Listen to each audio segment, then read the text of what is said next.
Hello everybody, I'm Eric J. Chambers and welcome to The Cut, the Chambers Urban Television Network. We're coming to you from a pre-ESPN ESPY Awards event in Hollywood, California. We've had an opportunity to interview a lot of entertainers and sports figures this evening, and one of the questions we asked them was what was their reaction when they heard the verdict of the Trayvon Martin trial. Here's what some of them had to say, beginning with Lolo Jones. I was stunned. I think a lot of people were just shocked. And then the fact that they, I don't even know, like, does he get his gun back? Like, that was just even more shocking. So, like, I don't know.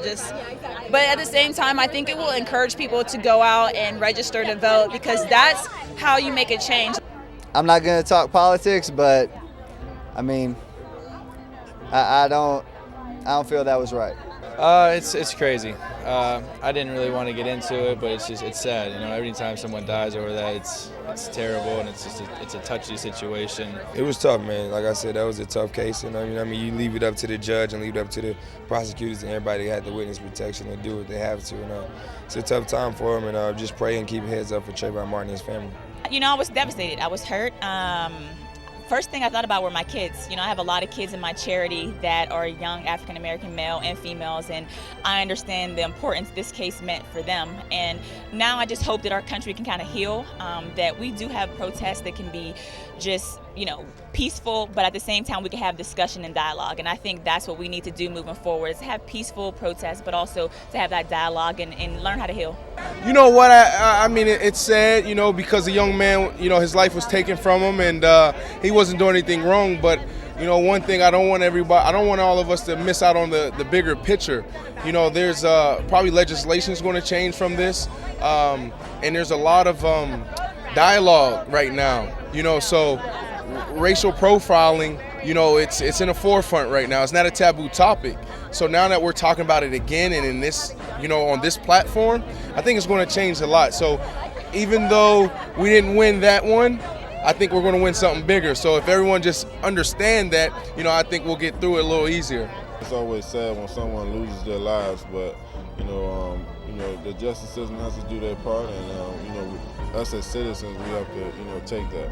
It's sad. It's a very sad thing, and you know, now it's different because people are turning it into a racial thing, and you know, no one knows if it's a racial thing. The thing is that, you know, a young boy is dead, and nothing kind of happened from that, and that's what's sad.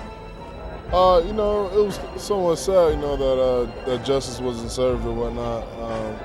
But I mean, it's Florida and their system or whatnot. So I mean, it is what it is. It's a tragedy, you know.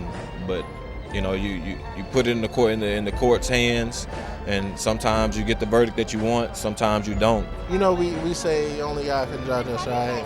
You know, the guy did what he did.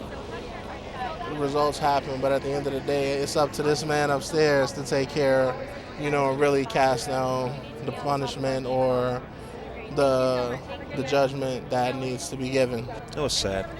It's just sad, you know. I mean, I got daughters. I walk around with hoodies.